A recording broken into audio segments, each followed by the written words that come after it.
ஒரு வயதான அம்மாவை பார்த்து அவங்களுடைய மகன், ஏமா இப்படி என் உயிரை எடுத்து கொட்டிக்கிற, வர வர உன்னோட தொல்லை தாங்கவே முடிய மாட்டேங்குது, நீ எங்க கூட இருக்கிற நேரம் எங்கேயாவது போய் தொலைமா அப்படின்னு ரொம்ப கடுமையா பேசி அவங்கள உள்ள போக சொல்றான்.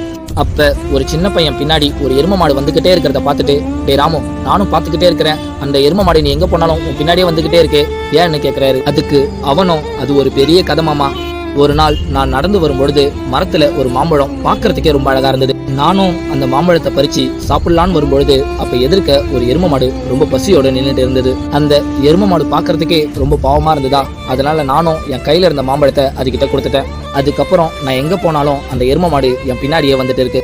எனக்கு தெரிஞ்சு பசின்றப்ப அந்த எரும மாட்டுக்கு நான் ஒரே ஒரு பழத்தை மட்டும் தான் கொடுத்தேன். அதுக்கே அந்த எரும மாடு அந்த நன்றியை மறக்காம என் பின்னாடியே வந்துட்டு இருக்கு. அப்பனா நமக்கு பசின்ற நேரத்திலலாம் நம்ம வாழ்க்கை முழுக்க நமக்கு சாப்பாடு போட்ட அம்மாவை நம்ம எந்த அளவுக்கு நன்றியோட பார்த்துக்கணும்.